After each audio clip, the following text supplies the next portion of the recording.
Kedatangan Denny Sumargo ke Kementerian Sosial untuk membicarakan kisruh uang donasi yang diributkan Agus Salim dan Novi menjadi sorotan. Bagaimana tidak, mantan pebasket nasional itu datang ke kantor Kementerian Sosial ditemani Yusuf Hamka yang merupakan pengusaha sekaligus tokoh nasional.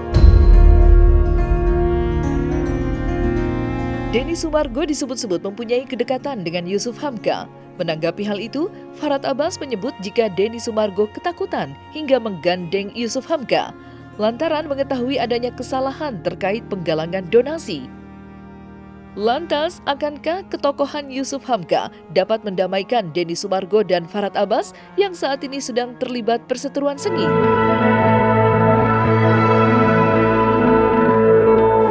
Arahnya duduk islah bersama sesuai arahan Pak Menteri. Ya kan, islah, karena potensi yang ada menurut saya luar biasa. Ini kesetiakawanan sosial yang dibentuk secara mendadak, tidak by design, bisa mengumpulkan dana dalam sekian minggu jadi 1,5 miliar, ini luar biasa. Bahkan tadi Pak Menteri, siapa yang bilang?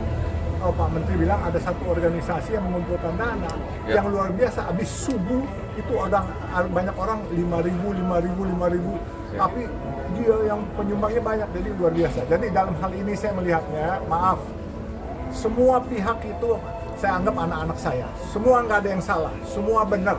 Cuman yang ada adalah salah paham. Itu aja. Kalau ditanya saya, nah oleh sebab itu sudah benar, kita tabayun ke pemerintah, kita serahkan kepada pemerintah apa arahannya, ya. Densu ini udah kayak adik saya, Farhad juga udah kayak adik saya, Agus Salim juga saya anggap kayak adik saya. Jadi semua nggak ada masalah. Saya pikir bisa diselesaikan. Saya punya rasa optimis. Yang penting naik-watulnya dulu. Kalau naik-watulnya baik, naik-watulnya ikhlas, kun fayakun, selesai. Jangan bikin gaduh. Kita mau membangun negeri. Ini kita dukung program Pak Prabowo. Cepat-cepat selesaikan ini.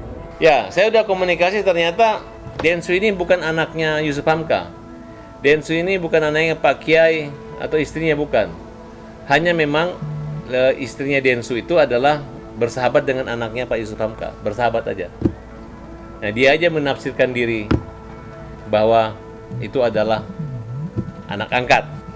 Justru kata Pak Yusuf Hamka, yang adiknya itu adalah Farhad Abbas. Apa kaitannya Pak Yusuf Hamka punya jasa sama saya? Emang dia tahu apa? Ya kan? Ya kan? Emang Pak Yusuf Hamka mau gitu keluarin uangnya semua untuk ngurus pribadi saya? Ya. Uang damai saya dengan Anton Medan itu mahal sekali. Kurang lebih 500 juta diminta uang damainya sama almarhum. Dari 1 miliar. Saya nggak tahu juga kenapa dia punya kapasitas untuk melaporkan saya dulu. Waktu itu kan hanya tersinggung kan Pak Ahok. Nah, terus karena mereka PT dan orang Tionghoa yang berpengaruh di Jakarta, udah ngapain ribut-ribut, kita didamaikan. Dan ini peran tidak hanya Pak Yusuf Hamka, tapi perannya semua. Ada Ibu Elsa Sarip, ada Andi Nurpati, dari kalangan semua. Kami bersatu sejak saat itulah kami mengikrarkan bahwa saya dan Pak Yusuf Hamka abang adik. Saya melihat gambaran ya, mereka ini ketakutan banget, makanya gelisah gitu. Jadi sebelum didatangin, dipanggil, diperiksa atau ditangkap sama dinas sosial, makanya mereka datang gitu. Ya sudah, syukurlah kalau misalnya nggak sengaja ketemu. Justru kalau dia sengaja membawa Pak Yusuf Hamka, berarti dia takut banget sama kementerian gitu. Kebetulan kan Pak Yusuf Hamka kan adalah bendahara kalau nggak salah di NU. Nah, sekjen NU kan Pak Menteri, Pak Saifullah Yusuf. Kemudian mulai Pak Menteri, Pak Wakil Menteri, dan semua yang ada situ adalah senior-senior saya semua mereka. Dan saya rasa sih mereka tahu lah kalau ada Farhad Abbas di situ, nggak mungkin Farhad Abbas aneh-aneh gitu. Ya, kita bukan maling kok. Justru kita mau mencari siapa malingnya kan, kira-kira gitu. Dan ketika ditanya ada celah hukum dengan Densu dengan Novi, aduh senang banget saya. Jadi gua nggak usah repot-repot, silakan proses. Minta Kementerian Sosial untuk berpihak pada orang yang lemah, bukan kepada orang-orang yang mencari uang dengan open donasi. Ya saya nggak tahu kan, yang jelas untuk kepentingan organisasi atau yayasannya. Peran Departemen Sosial adalah peran Departemen Sosial. Nggak usah lagi Departemen Sosial merasa bahwa ada Densu yang bisa, yang bagus seperti ini, nggak. Sesuai dengan ketentuan pasal 34 Undang-Undang Dasar 45. Fakir miskin dan anak-anak terlantar dipelihara oleh negara. Menanggapi kedatangan Denny Sumargo dan Novi ke Kementerian Sosial, mendapat tanggapan tajam dari Farhad Abbas. Farhad meminta Menteri Sosial menangkap Novi dan Denny Sumargo lantaran keduanya telah melakukan pelanggaran terkait perizinan penggalangan dana. Berhembus kabar sebelumnya jika Novi sempat ditegur oleh Kementerian Sosial terkait perizinan. Lantas, langkah apa yang akan ditempuh Farhad usai Denny dan Novi menyambangi dan bertemu dengan Menteri Sosial? Tidak bisa Pak Menteri mengatakan bahwa kurangnya pengetahuan masyarakat tentang undang-undang. Kalau Agus wajar tidak mengetahui,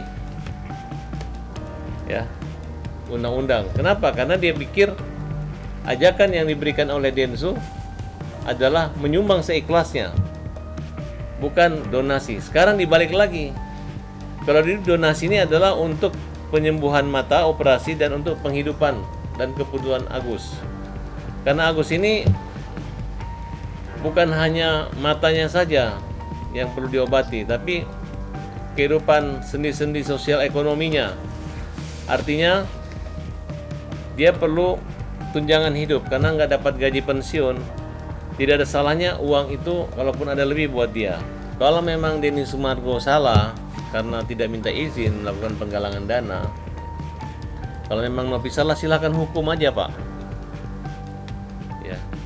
Karena Agus ini juga yang tidak tahu apa-apa, yang didatangin mereka, dikasih uang, kemudian diobok-obok seperti ini juga, dan diambilkan, dipermalukan, dibully, dibiarkan.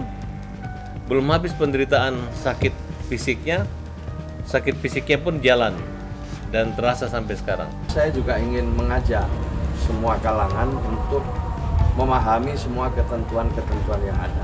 Saya menyadari bahwa belum semua, ya, karena mungkin sosialisasi kami kurang, sehingga banyak juga di antara teman-teman yang terlibat di dalam pengumpulan donasi itu tidak melalui proses yang semestinya. Di antaranya itu adalah proses untuk meminta izin sesuai dengan perintah undang-undang lewat Kementerian Sosial. Tepatnya ya tidak teguran lah, ini diskusi tepatnya memang kita akui ya bahwa sosialisasi kami mungkin yang kurang gitu. Saya juga baru 1 bulan lebih dengan Pak Wamen ini dilantik, kami sedang mempelajari, dan kita harus akui jujur bahwa banyak orang yang belum tahu tentang aturan-aturan ini. Dan dalam aturan itu tentu ada pertanggungjawaban. Di samping dapat izin nanti ada pertanggungjawaban, uang yang sudah didapat atau barang yang sudah didapat itu dipergunakan untuk apa. Kemudian perlu diaudit baik oleh pihak yang berwenang maupun oleh masyarakat secara luas. Produk Kemensos yang kalian harus tahu, dalam pengumpulan dana PUB, pengumpulan uang dan barang ya, itu ada izinnya.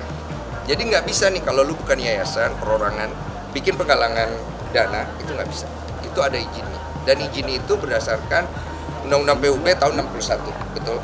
Tahun 61, di mana apabila ini terjadi konflik, maka uang itu akan dipermasalahkan dan menjadi ilegal. Ada kemungkinan apa? Kemungkinan bahwa saya anggaplah sebagai inisiator bisa kena pasal itu, yaitu menjadi terdakwa. Saya bisa kena, Novi bisa kena,